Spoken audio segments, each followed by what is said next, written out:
Maria lahir dan besar di sebuah kota kecil di pinggiran negara bagian yang tenang di Amerika Serikat. Sejak kecil, dia sudah dikenal sebagai anak yang cerdas dan penuh energi. Keluarganya adalah keluarga Kristen yang taat, dengan ayah yang bekerja sebagai guru sekolah minggu dan ibu yang mengurus rumah tangga sambil membantu kegiatan gereja setempat. Maria adalah anak sulung dari 3 bersaudara, dan dia selalu menjadi contoh bagi adik-adiknya. Dia belajar dengan cepat, suka membaca buku-buku rohani, dan seringkali memimpin doa keluarga di meja makan. Ketika memasuki usia remaja, Maria mulai menunjukkan sisi aktifnya yang luar biasa. Dia tidak pernah melewatkan acara gereja, baik itu retret akhir pekan, kelompok pemuda, atau kegiatan penginjilan. Dia selalu yang pertama mengajak teman-temannya ikut serta. Jika ada orang baru di lingkungan sekolah atau tetangga yang tampak kesepian, Maria akan mendekati mereka dengan senyum lebar dan undangan sederhana untuk datang ke gereja. "Ayo, coba saja sekali," katanya dalam hati. Meski dia tidak pernah mengucapkannya dengan paksaan, orang-orang di sekitarnya sering memuji kemampuannya berbicara. Maria bisa menyampaikan pesan-pesan dari Alkitab dengan cara yang mudah dimengerti, membuat orang merasa terinspirasi tanpa merasa dihakimi.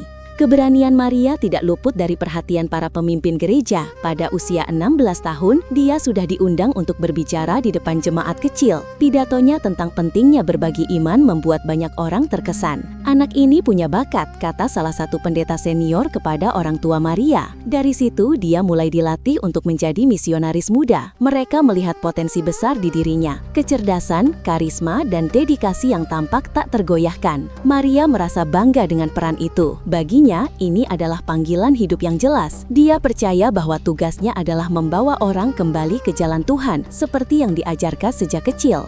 Hidup Maria berjalan dengan teratur. Setiap pagi, dia bangun pukul 6, membaca Alkitab selama setengah jam, lalu sarapan dengan keluarga. Siang hari, dia bekerja paruh waktu di sebuah toko buku Kristen sambil menyelesaikan kuliahnya di bidang teologi. Malam hari sering diisi dengan pertemuan kelompok doa atau persiapan materi pengajaran. Semuanya rapi, seperti jadwal yang dibuat sendiri di buku catatan kecilnya. Dia tidak suka kekacauan, keyakinannya kuat, dan dia jarang mempertanyakan ajaran yang dia pelajari. Bagi Maria, iman adalah fondasi yang solid, seperti rumah yang dibangun di atas batu, seperti yang diceritakan dalam perumpamaan Alkitab.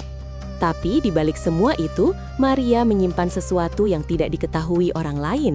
Dia punya rasa penasaran yang sangat kuat terhadap hal-hal di luar rutinitasnya. Sejak kecil, dia sering bertanya-tanya tentang dunia di luar gereja. Mengapa orang-orang dari agama lain tampak bahagia? Apa yang membuat mereka tetap bertahan dengan keyakinan mereka? Pertanyaan-pertanyaan itu muncul di pikirannya saat dia sendirian, tapi dia selalu menepisnya. "Ini cuma godaan," pikirnya. Untuk menutup rasa penasaran itu, Maria semakin sibuk dengan aktivitas pelayanan. Dia ikut lebih banyak kegiatan seperti mengajar anak-anak di sekolah minggu, mengorganisasi acara amal, dan bahkan pergi ke daerah-daerah terpencil untuk misi singkat. Semakin banyak dia lakukan, semakin dia merasa ragu-ragunya terkubur dalam-dalam. Pada usia 28 tahun, Maria sudah menjadi misionaris penuh waktu. Dia tinggal di sebuah apartemen sederhana dekat gereja pusat, di mana dia bekerja di bawah bimbingan senior misionaris. Pekerjaannya melibatkan banyak perjalanan, bertemu orang-orang dari berbagai latar belakang, dan mengadakan diskusi tentang iman. Dia suka bagian itu, membuat orang berpikir ulang tentang hidup mereka, memberinya rasa puas. Rekan-rekannya sering memanggilnya Maria yang tak kenal takut, karena dia selalu siap menghadapi tantangan.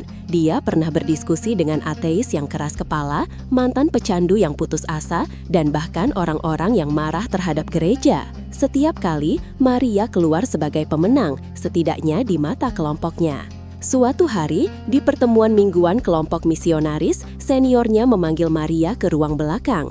Ruangan itu kecil, dengan meja kayu sederhana dan tumpukan buku rohani di rak. Senior itu, seorang pria paruh baya bernama Pastor John, duduk di depan Maria dengan ekspresi serius. Dia menjelaskan tentang tugas baru yang spesial. Ada seorang wanita muslim bernama Hanin yang sering datang ke acara komunitas campuran. Hanin dikenal sebagai orang yang cerdas dan teguh dalam keyakinannya. Kelompok misionaris melihatnya sebagai target yang sulit, tapi berpotensi besar jika bisa dibawa kembali ke jalan benar. Mereka butuh seseorang yang bisa mengatur percakapan dengan baik, menguasai arah diskusi, dan tidak mudah goyah. Maria mendengarkan dengan teliti. Dia merasa tugas ini cocok untuknya.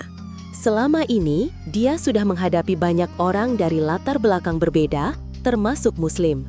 Dia punya argumen-argumen siap pakai dari pelatihan misionaris tentang kasih Tuhan, penebusan dosa, dan bagaimana agama lain tidak lengkap. Aku bisa menangani ini, pikir Maria. Dia menerima tugas itu dengan penuh percaya diri, seperti biasa. Pastor John tersenyum dan menepuk bahunya, mengatakan bahwa dia adalah pilihan terbaik untuk pekerjaan ini. Setelah pertemuan, Maria pulang ke apartemennya. Dia duduk di meja kerjanya, membuka laptop, dan mulai mencari informasi tentang Hanin. Dari profil media sosial yang diberikan, Hanin tampak seperti wanita biasa, berusia sekitar 30 tahun, bekerja sebagai guru, dan aktif di komunitas Muslim lokal. Maria membaca beberapa postingan Hanin tentang kehidupan sehari-hari, tapi tidak menemukan apa-apa yang mencurigakan. Ini akan mudah, gumamnya dalam hati. Dia menyiapkan catatan untuk diskusi, poin-poin tentang kontradiksi dalam ajaran Islam, cerita kesaksian orang-orang yang berpindah agama, dan pertanyaan-pertanyaan yang bisa membuat Hanin ragu. Malam itu, Maria tidur dengan tenang, seperti biasa. Dia tidak tahu bahwa pertemuan dengan Hanin akan menjadi awal dari sesuatu yang besar. Selama ini, hidupnya seperti sungai yang mengalir lancar, tanpa hambatan besar. Tapi di dalam dirinya, rasa penasaran yang terkubur itu mulai bergerak lagi, meski dia belum sadar. Dia bangun pagi berikutnya, melakukan rutinitas biasa, dan bersiap untuk hari yang dia pikir akan seperti hari-hari lainnya.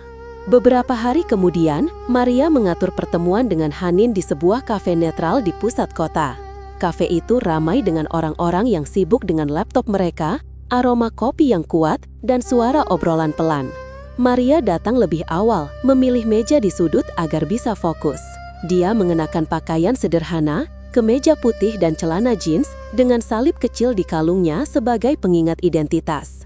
Saat Hanin masuk, Maria langsung mengenalinya dari foto. Hanin mengenakan hijab sederhana, membawa tas kecil, dan berjalan dengan langkah tenang. Pertemuan itu dimulai dengan perkenalan singkat. Maria mencoba memulai diskusi dengan topik ringan seperti kehidupan sehari-hari sebelum masuk ke hal-hal rohani. Tapi sejak awal, ada sesuatu yang berbeda. Hanin tidak seperti orang-orang yang pernah Maria hadapi. Dia tidak defensif, tidak memaksa pendapatnya, dan menjawab setiap pertanyaan dengan fakta sederhana. Maria merasa ritmenya terganggu, tapi dia tepat melanjutkan. Setelah pertemuan, dalam perjalanan pulang dengan mobil, Maria merasa ada yang aneh di dadanya. Bukan kekalahan, tapi seperti ada benih keraguan yang mulai tumbuh.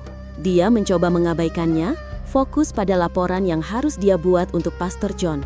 Tapi, malam itu, saat dia sendirian di kamar, pikirannya kembali ke kata-kata Hanin. Mengapa aku merasa seperti ini, pikirnya. Rasa penasaran yang selama ini dia kubur, mulai muncul lagi lebih kuat dari sebelumnya. Hari-hari berikutnya, Maria mencoba kembali ke rutinitasnya. Dia ikut kegiatan gereja lebih sering, berbicara dengan rekan-rekan misionaris, dan membaca buku-buku penguatan iman. Tapi di balik itu semua, ada bayangan Hanin yang tidak hilang. Maria mulai bertanya-tanya tentang Islam, meski hanya dalam hati. Dia tahu ini berbahaya, tapi rasa penasaran itu terlalu kuat untuk dihentikan. Akhirnya, suatu malam setelah semua orang tidur, Maria membuka laptopnya lagi. Dengan tangan sedikit gemetar, dia mencari terjemahan Al-Quran online. Halaman pertama yang dia baca membuatnya terdiam. Kata-kata itu sederhana, tapi menyentuh sesuatu di dalam dirinya. Dia membaca beberapa ayat, lalu menutup laptop dengan cepat, seperti takut ketahuan. Ini cuma riset untuk tugas, katanya pada diri sendiri.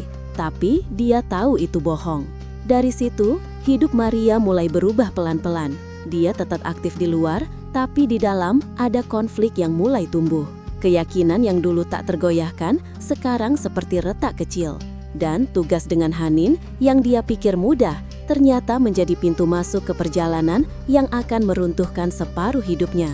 Maria tidak tahu apa yang akan terjadi selanjutnya. Dia hanya merasa, untuk pertama kalinya, hidupnya tidak lagi teratur seperti dulu. Rasa penasaran itu, yang selama ini dia sembunyikan, sekarang mulai mengambil alih. Dan itu membuatnya takut, meski dia tidak mau mengakuinya. Maria menyiapkan diri dengan sangat teliti untuk pertemuan pertama dengan Hanin. Dia sudah mencatat belasan poin argumen, mencetak ayat-ayat Alkitab yang biasanya paling ampuh, dan bahkan menyiapkan beberapa cerita kesaksian mu'alaf dari Islam ke Kristen yang selalu membuat orang terdiam. Di dalam tasnya, ada buku kecil berjudul Menjawab Tuduhan Islam Terhadap Kristen yang selalu dia bawa saat bertemu orang dari agama lain. Maria yakin sekali bahwa dalam 2 jam, paling lambat 3 jam, Hanin akan mulai goyah. Maria tidak tahu apa yang akan terjadi selanjutnya. Dia hanya merasa, untuk pertama kalinya, hidupnya tidak lagi teratur seperti dulu. Rasa penasaran itu, yang selama ini dia sembunyikan, sekarang mulai mengambil alih. Dan itu membuatnya takut, meski dia tidak mau mengakuinya. Maria menyiapkan diri dengan sangat teliti untuk pertemuan pertama dengan Hanin. Dia sudah mencatat belasan poin argumen, mencetak ayat-ayat Alkitab yang biasanya paling ampuh, dan bahkan menyiapkan beberapa cerita kesaksian mu'alaf dari Islam ke Kristen yang selalu membuat orang terdiam. Di dalam tasnya, ada buku kecil berjudul Menjawab Tuduhan Islam Terhadap Kristen yang selalu dia bawa saat bertemu orang dari agama lain. Maria yakin sekali bahwa dalam 2 jam, paling lambat 3 jam, Hanin akan mulai goyah. Kafe yang mereka pilih berada di pusat kota, tempat yang ramai tapi tidak terlalu bising. Maria datang 30 menit lebih awal. Dia memesan air mineral, duduk di sudut, dan mengatur posisi kursinya agar bisa melihat pintu masuk. Saat Hanin masuk, Maria langsung mengenali wajahnya dari foto. Wanita itu memakai hijab abu-abu muda yang rapi, kemeja putih longgar, dan celana panjang hitam. Hanin membawa tas kecil dan sebuah buku tebal yang sampulnya polos. Tatapannya tenang, tidak terburu-buru. Hanin langsung tersenyum saat melihat Maria, lalu mendekat dan mengulurkan tangan. Maria berdiri, menjabat tangan itu, dan merasakan tangan Hanin hangat serta lembut. Mereka duduk, Maria langsung membuka pembicaraan dengan topik ringan, cuaca, pekerjaan, dan kegiatan komunitas. Hanin menjawab dengan santai, bahkan menawarkan untuk memesan kopi untuk Maria. Maria menolak dengan sopan, tapi tetap merasa sedikit terganggu karena biasanya dialah yang mengendalikan suasana. Setelah 10 menit basa-basi, Maria mulai masuk ke inti. Dia membuka dengan pertanyaan yang sudah dia siapkan bertahun-tahun. Mengapa Islam menganggap Yesus hanya nabi, padahal ada begitu banyak bukti bahwa dia adalah Tuhan yang menjelma menjadi manusia? Maria bicara dengan nada mantap, seperti biasa, sambil sesekali menunjukkan ayat dari buku kecilnya. Dia sudah terbiasa melihat lawan bicara menjadi gelisah atau mulai membela diri dengan keras. Tapi Hanin tidak bereaksi seperti itu. Hanin hanya mengangguk kecil, mendengarkan sampai Maria selesai berbicara. Lalu dia mengambil buku tebal yang dibawanya, ternyata Al-Quran terjemahan, dan membukanya perlahan. Dia tidak membaca dengan suara keras, hanya menunjukkan satu ayat pendek, lalu menjelaskan dengan kalimat yang sangat sederhana, bahwa dalam Islam, Tuhan itu Maha Esa, tidak mungkin punya anak atau menjelma menjadi manusia, karena itu akan membatasi kesempurnaannya. Hanin bicaranya pelan, tidak ada nada menang atau menghina. Dia bahkan tersenyum saat menjelaskan, seperti sedang mengobrol tentang resep masakan. Maria merasa kehilangan ritme. Dia langsung melontarkan argumen berikutnya tentang penebusan dosa dan mengapa manusia butuh darah Yesus untuk diampuni. Hanin mendengarkan lagi, mengangguk, lalu menjawab dengan tenang bahwa dalam Islam, ampunan itu langsung dari Tuhan, tanpa perlu perantara, selama manusia benar-benar menyesal dan berjanji tidak mengulangi. Hanin bicaranya pelan, tidak ada nada menang atau menghina. Dia bahkan tersenyum saat menjelaskan, seperti sedang mengobrol tentang resep masakan. Maria merasa kehilangan ritme. Dia langsung melontarkan argumen berikutnya tentang penebusan dosa dan mengapa manusia butuh darah Yesus untuk diampuni. Hanin mendengarkan lagi, mengangguk, lalu menjawab dengan tenang bahwa dalam Islam ampunan itu langsung dari Tuhan, tanpa perlu perantara, selama manusia benar-benar menyesal dan berjanji tidak mengulangi. Hanin bicaranya pelan, tidak ada nada menang atau menghina. Dia bahkan tersenyum saat menjelaskan, seperti sedang mengobrol tentang resep masakan. Hanin menambahkan bahwa Tuhan itu Maha Pengampun, tidak perlu membayar dengan nyawa siapapun. Maria mulai merasa panas di dada. Bukan marah, Tapi seperti ada sesuatu yang tidak nyaman. Dia mencoba menyerang lagi dengan topik poligami, perempuan dalam Islam, dan hukum potong tangan. Setiap kali, Hanin menjawab dengan fakta sejarah, konteks ayat, dan perbandingan yang masuk akal. Hanin tidak pernah mengangkat suara, tidak pernah memotong, bahkan sesekali menuang air ke gelas Maria yang kosong tanpa diminta. 1 jam berlalu. Maria mulai kehabisan poin. Dia merasa seperti sedang memukul tembok yang lembut tapi tidak bisa jebol. Akhirnya, dengan sedikit kesal, Maria mengeluarkan senjata terakhirnya. Dia bertanya dengan nada yang agak tinggi, mengapa umat Islam begitu takut membahas agama lain, takut membaca Alkitab, dan takut membuka pikiran. Hanin diam sejenak, lalu dia menatap Maria langsung ke matanya dengan ekspresi yang sangat lembut tapi tegas. Kalau kamu benar-benar percaya pada Tuhan, kata Hanin pelan, kenapa kamu harus takut pada kebenaran yang datang darinya? Kalimat itu pendek, hanya 10 kata, tapi seperti palu yang menghantam tepat di tengah dada Maria. Dia langsung terdiam, mulutnya terasa kering. Dia ingin membalas, tapi tidak ada kata yang keluar. Hanin tidak menambah apa-apa lagi. Dia hanya tersenyum kecil, membayar kopinya sendiri, lalu pamit dengan sopan karena ada kelas mengajar sore itu. Maria duduk sendirian di meja itu selama hampir 20 menit setelah Hanin pergi. Dia menatap gelas air yang masih setengah penuh, tapi pikirannya kosong. Kalimat Hanin terus berputar di kepalanya, lagi dan lagi. Dia merasa seperti baru saja melihat cermin yang sangat jernih.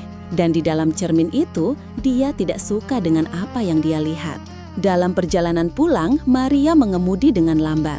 Biasanya dia langsung menyalakan radio rohani atau menelpon rekan misionaris untuk melaporkan kemenangan. Kali ini tidak, dia mematikan radio, mematikan ponsel, dan hanya mendengarkan suara mesin mobil. Dadanya sesak. Bukan karena kalah debat, dia sudah pernah kalah sebelumnya dan tetap bisa tertawa. Kali ini berbeda, ada sesuatu yang terasa salah di dalam dirinya sendiri. Malam itu Maria tidak bisa tidur, dia berbaring di tempat tidur menatap langit-langit kamar yang gelap. Pikirannya kembali ke kalimat Hanin. Kenapa aku harus takut pada kebenaran yang datang darinya? Dia mencoba mengingat semua pelatihan misionarisnya, bahwa Islam adalah agama yang menipu, bahwa Al-Quran penuh kontradiksi, bahwa kita harus melindungi iman kita dari pengaruh luar. Tapi semakin dia mengingat, semakin kalimat itu terasa benar. Akhirnya, sekitar pukul 2 pagi, Maria bangun dari tempat tidur. Dia berjalan pelan ke meja kerjanya, membuka laptop, dan duduk di sana dengan tangan gemetar. Dia tahu apa yang akan dia lakukan itu berbahaya. Dia tahu jika ada orang dari kelompok misionaris yang tahu, dia akan langsung dipanggil dan dikoreksi. Tapi dia tidak bisa menahan diri lagi. Dengan jari yang dingin, Maria mengetik di kolom pencarian, Al-Quran terjemahan bahasa Inggris PDF. Beberapa detik kemudian, sebuah file muncul. Dia mengkliknya, lalu membuka halaman pertama, Surat Al-Fatihah. Dia membaca perlahan, satu ayat demi satu ayat. Kata-kata itu sederhana, tapi terasa seperti masuk langsung ke dalam hatinya. Dia tidak menangis, belum. Dia hanya terdiam, membaca lagi dari awal, lalu membaca lagi. Maria membaca sampai surat Al-Baqarah ayat 1-5. Saat membaca ayat yang menyebutkan bahwa Al-Quran adalah petunjuk bagi orang-orang yang bertakwa, dia merasa seperti ada yang menampar pipinya dengan lembut. Dia langsung menutup laptop, berdiri dan berjalan mondar-mandir di kamar. Jantungnya berdegup kencang. Dia merasa bersalah, takut, tapi juga ada rasa lega yang aneh. Dia mencoba tidur lagi, tapi sia-sia. Pagi harinya, dia bangun dengan mata sembab. Di depan cermin kamar mandi, dia memandang wajahnya sendiri lama sekali. Dia masih Maria yang sama, tapi ada sesuatu di matanya yang sudah berbeda. Dia tidak tahu apa itu, tapi dia tahu sesuatu sudah retak di dalam dirinya. Hari itu, Maria tetap pergi ke kantor misionaris. Dia tersenyum, melapor bahwa pertemuan dengan Hanin berjalan baik dan dia akan melanjutkan lagi minggu depan. Pastor John mengangguk puas. Tapi sepanjang hari, Maria merasa seperti sedang berakting. Dia berbicara, tertawa, dan memimpin doa seperti biasa. Tapi di dalam kepalanya, kalimat Hanin dan ayat-ayat yang baru dia baca terus berdengung.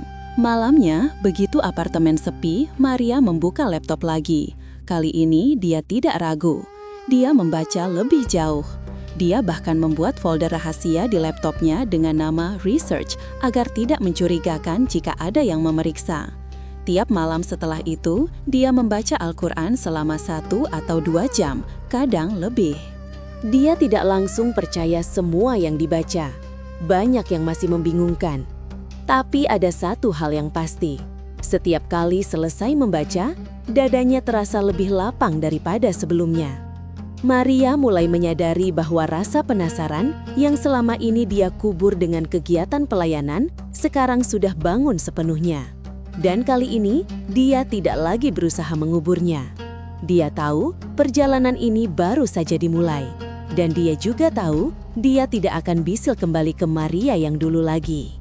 Hari-hari setelah pertemuan pertama dengan Hanin terasa seperti berjalan di atas tali tipis. Di luar, Maria masih tampak sama, rapi, tersenyum, tepat waktu, dan aktif seperti biasa. Dia tetap datang ke pertemuan kelompok misionaris setiap Selasa malam, mengajar kelas pemuda pada hari Rabu, dan memimpin doa pagi di kantor setiap Jumat. Tapi di dalam dirinya ada badai kecil yang semakin besar setiap hari. Malam menjadi waktu yang paling berat. Begitu lampu apartemen dimatikan dan jalanan di luar sepi, Maria langsung duduk di meja kecilnya, membuka laptop, dan melanjutkan membaca Al-Quran. Dia tidak lagi membaca sambil lalu, sekarang dia membaca dengan perlahan, kadang mengulang satu ayat berkali-kali sampai maknanya terasa masuk ke kepala. Kadang dia menutup laptop tiba-tiba karena takut, lalu membukanya lagi karena tidak tahan untuk berhenti. Beberapa malam dia menangis tanpa suara, hanya air mata yang mengalir sendiri sambil membaca ayat tentang rahmat Tuhan atau tentang orang-orang yang kembali ke jalan lurus setelah tersesat.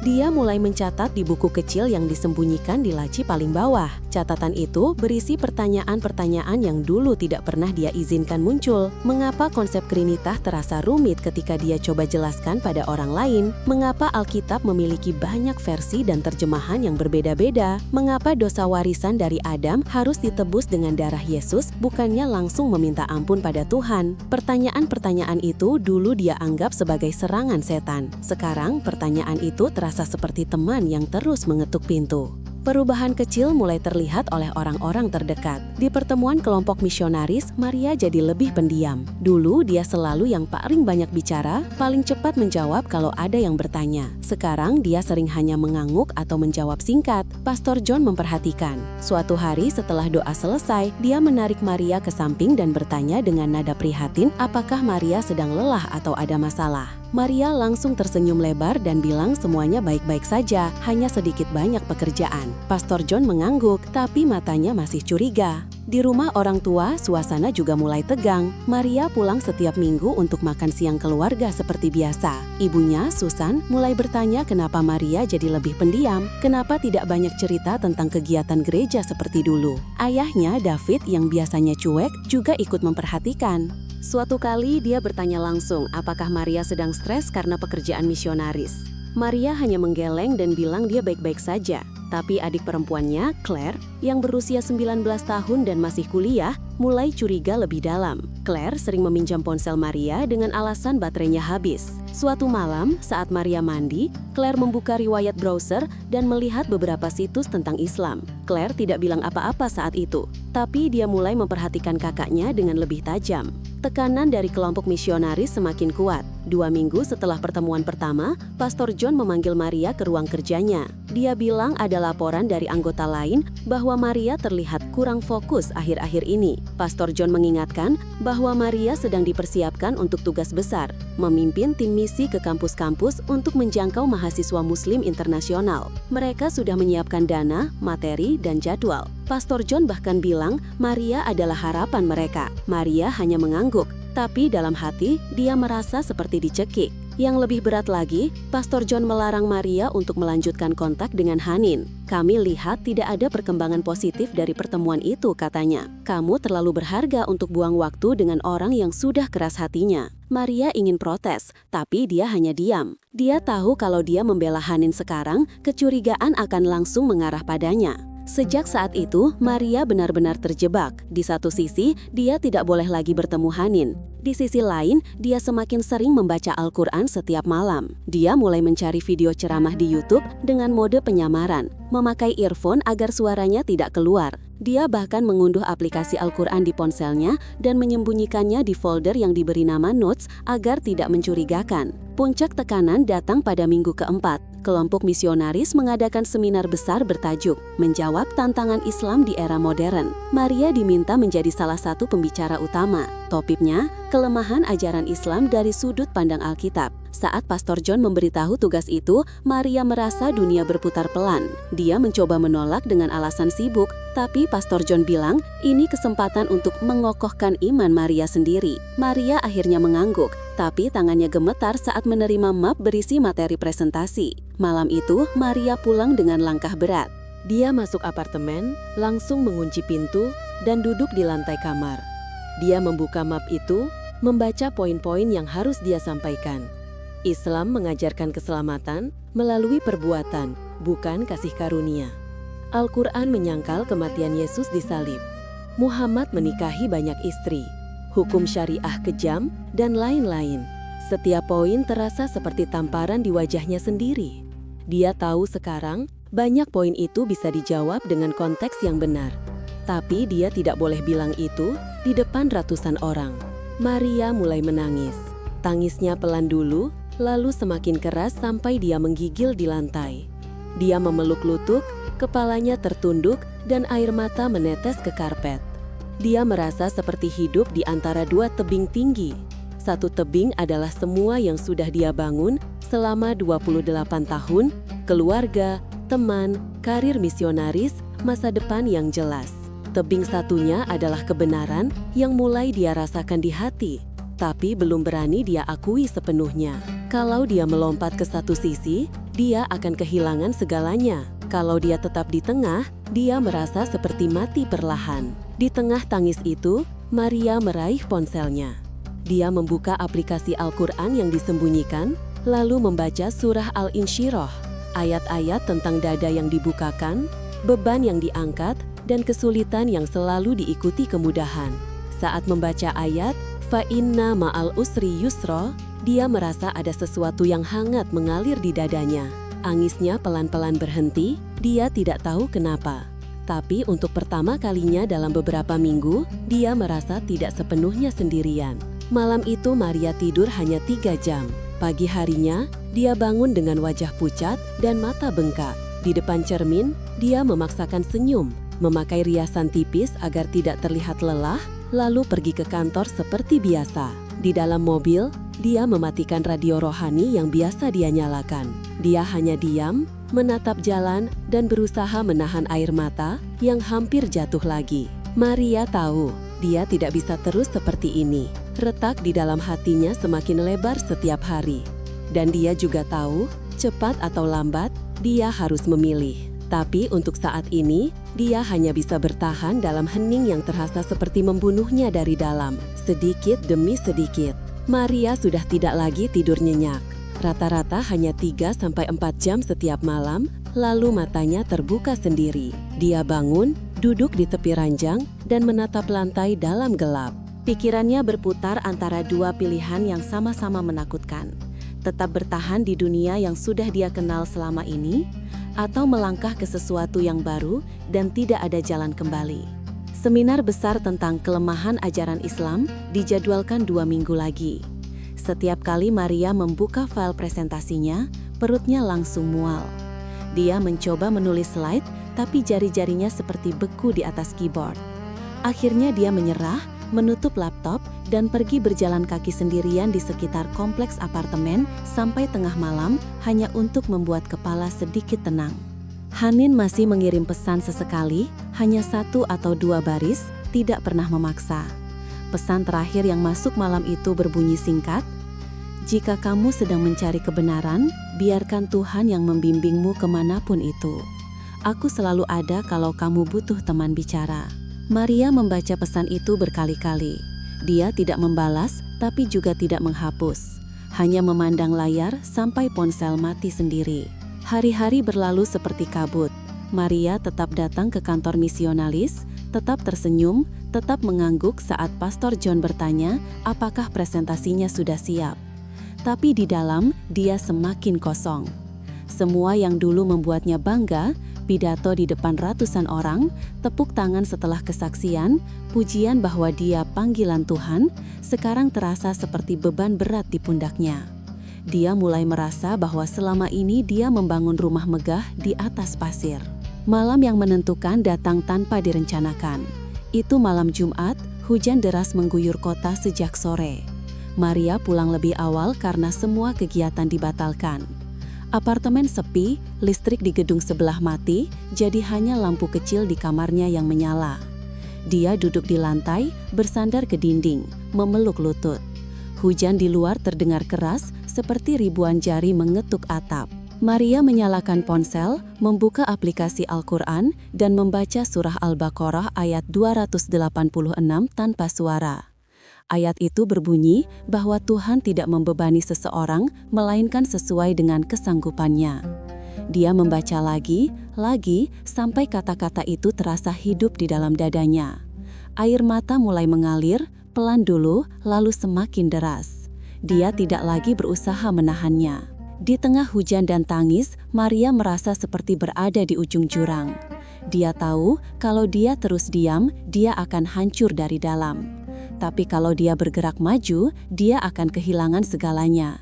Keluarga, teman, pekerjaan, identitas yang sudah dia bangun selama puluhan tahun. Dia menutup mata. Untuk pertama kalinya dalam hidupnya, dia tidak berdoa dengan kata-kata yang sudah dia hafal sejak kecil.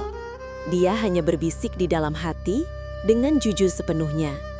Ya Tuhan, kalau jalan yang aku lalui selama ini salah dan jalan baru ini benar, tolong berikan aku kekuatan.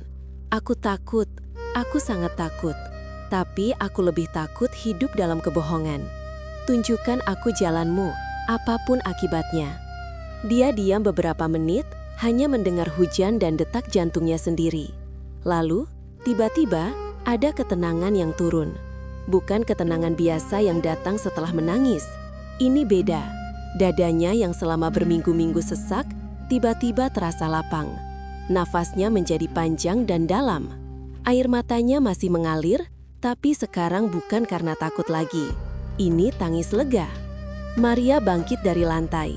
Kakinya masih lemas, tapi ada kekuatan baru yang menggerakkannya. Dia berjalan ke kamar mandi, membasuh wajah, lalu kembali ke kamar. Dia duduk bersila di atas sajadah kecil yang sebenarnya hanya tikar yoga tua karena dia belum punya sajadah sungguhan. Dia menatap layar ponsel yang masih menampilkan tulisan syahadat dalam bahasa Arab dan terjemahannya. Dia tidak menunda lagi. Dengan suara yang pelan, hampir berbisik, tapi sangat jelas, Maria mengucapkan kalimat itu untuk pertama kalinya dalam hidupnya. Asyhadu an la ilaha illallah wa asyhadu anna Muhammadar Rasulullah. Dia mengulangi 3 kali sampai kata-kata itu terasa benar-benar miliknya. Tidak ada kilat menyambar, tidak ada suara dari langit, tidak ada getaran hebat. Yang ada hanya hujan yang masih turun di luar dan tangisnya yang sekarang bercampur senyum. Dia menunduk, menyentuh lantai dengan dahi, dan untuk pertama kalinya merasakan apa yang disebut sujud syukur. Setelah itu, Maria duduk kembali. Dia tidak langsung berdiri dan mengumumkan ke seluruh dunia. Dia hanya duduk di sana, memeluk ponsel dan menangis sampai lelah. Ketika akhirnya dia tertidur di lantai dengan tikar itu sebagai alas, itu adalah tidur terdalam yang pernah dialami dalam beberapa bulan terakhir.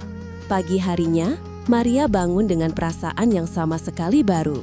Bukan euforia besar, bukan keberanian heroik seperti di film. Hanya ketenangan yang dalam dan nyata. Dia mandi, sholat subuh dengan gerakan yang masih kaku dan pelan, karena baru belajar dari video, lalu membuat teh seperti biasa. Tapi segalanya terasa berbeda. Cahaya matahari yang masuk lewat jendela terasa lebih lembut. Suara burung di luar terdengar lebih jelas. Dia tahu apa yang akan datang nanti tidak akan mudah.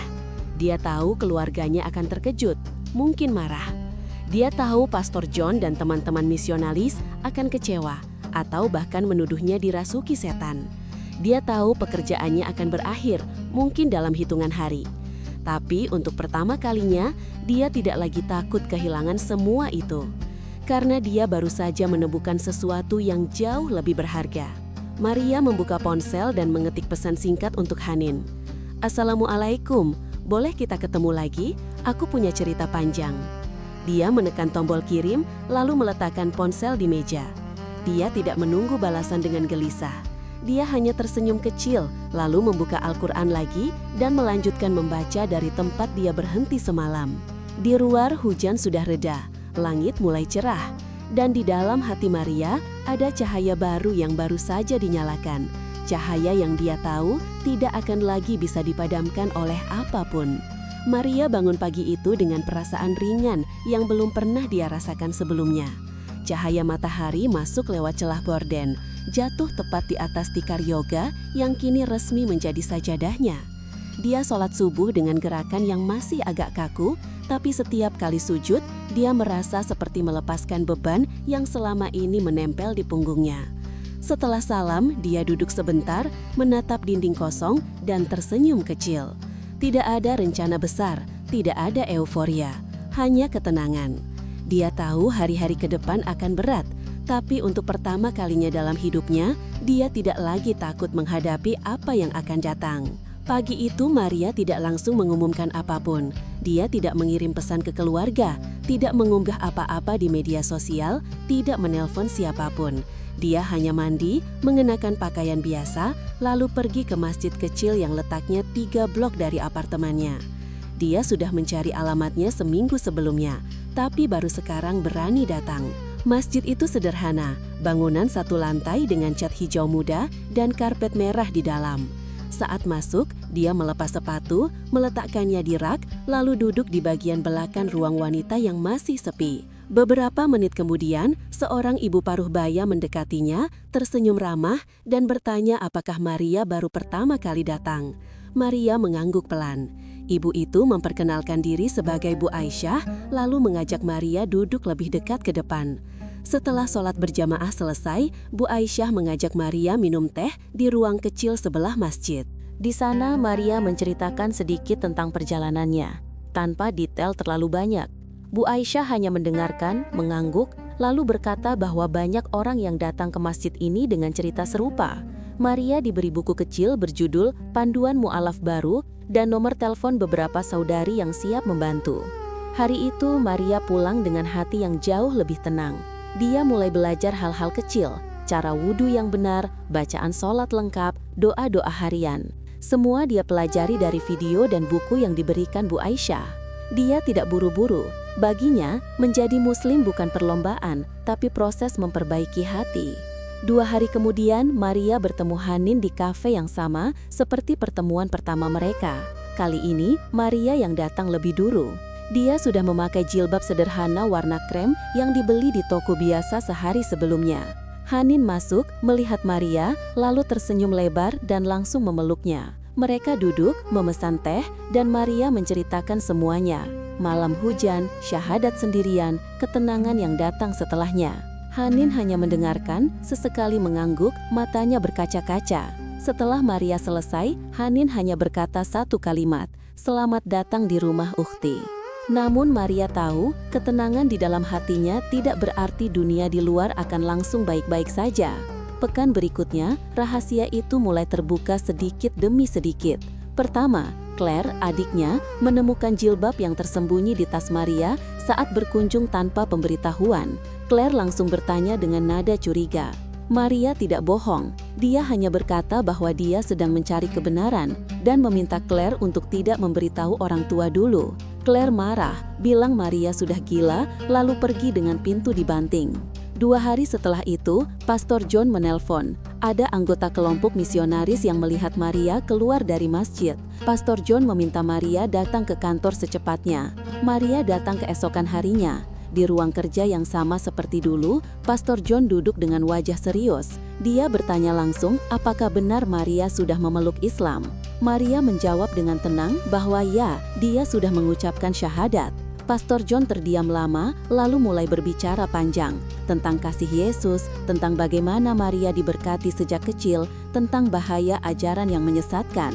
Maria hanya mendengarkan sampai selesai, lalu berkata bahwa dia tidak datang untuk berdebat, hanya untuk mengundurkan diri secara resmi. Pastor John akhirnya mengangguk kaku.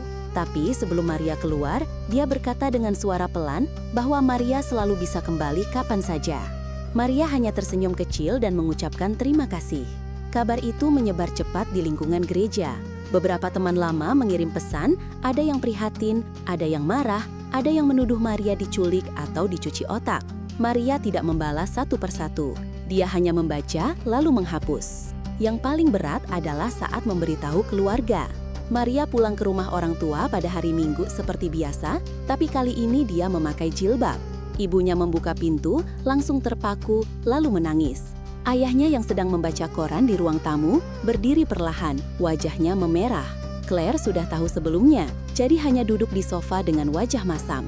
Makan siang itu tidak ada. Mereka duduk di ruang keluarga, ibunya menangis terus, ayahnya bertanya dengan nada keras apa yang sudah Hanin lakukan pada Maria. Maria menjelaskan dengan sabar, dari pertemuan pertama, dari keraguan yang muncul, sampai malam dia mengucapkan syahadat. Dia tidak menyalahkan siapapun, tidak menjelekkan agama lama. Dia hanya berkata bahwa dia menemukan kedamaian yang selama ini dicarinya. Ayahnya akhirnya bangkit, masuk kamar, dan mengunci pintu. Ibunya terus menangis sampai sore. Claire hanya menggelengkan kepala dan pergi ke kamarnya. Maria pulang malam itu dengan mobil sendiri, menangis di jalan, tapi tetap merasa lega karena kebenaran sudah diucapkan. Sebulan kemudian, Maria resmi keluar dari pekerjaan misionaris. Apartemennya sudah tidak lagi dibiayai gereja, jadi dia pindah ke tempat yang lebih kecil dan murah. Dia mulai mencari pekerjaan biasa, akhirnya diterima sebagai staf administrasi di sebuah lembaga pendidikan Islam. Gajinya jauh lebih kecil, tapi cukup untuk hidup sederhana. Keluarganya masih menjaga jarak. Ibunya sesekali menelpon, tapi selalu berakhir dengan tangis. Ayahnya belum mau bicara langsung. Claire hanya mengirim pesan pendek saat ulang tahun Maria, semoga kamu bahagia dengan pilihanmu. Tapi di luar semua itu, hidup Maria justru semakin terasa hidup. Dia mulai sholat 5 waktu dengan tertib, belajar mengaji sedikit demi sedikit, ikut pengajian kecil setiap Sabtu pagi. Dia berteman dengan para mu'alaf lain yang punya cerita serupa. Mereka sering duduk bersama setelah pengajian, minum teh dan saling menguatkan. Maria tidak lagi berdiri di panggung besar, tidak lagi mendapat tepuk tangan ratusan orang, tidak lagi dipuji sebagai panggilan Tuhan. Tapi setiap kali dia sujud, dia merasa lebih dekat kepada Tuhan daripada semua tahun yang sudah lewat. 1 tahun kemudian, Maria duduk di masjid yang sama, di baris paling belakang seperti dulu. Jilbabnya sekarang lebih rapi, wajahnya lebih tenang. Di depannya, Bu Aisyah sedang mengajar anak-anak kecil membaca Al-Quran. Maria tersenyum melihat mereka. Dia tidak lagi menjadi misionaris yang dulu mengajak orang ke jalan yang dia pikir benar. Sekarang, dia hanya seorang muslimah biasa yang belajar membawa cahaya dengan cara yang lebih lembut, lebih tulus, dan lebih dekat kepada Tuhan. Perjalanan Maria belum selesai, masih banyak yang harus dipelajari, masih banyak luka yang harus sembuh, masih banyak keluarga yang harus dirukun kembali perlahan. Tapi satu hal yang pasti, cahaya yang dia temukan di malam hujan itu tidak lagi bisa dipadamkan. Cahaya itu bukan untuk dipamerkan di panggung, tapi untuk menerangi langkahnya sendiri dan suatu hari nanti mungkin juga langkah orang-orang di sekitarnya. Maria menunduk, tersenyum kecil, lalu berbisik dalam hati, "Alhamdulillah."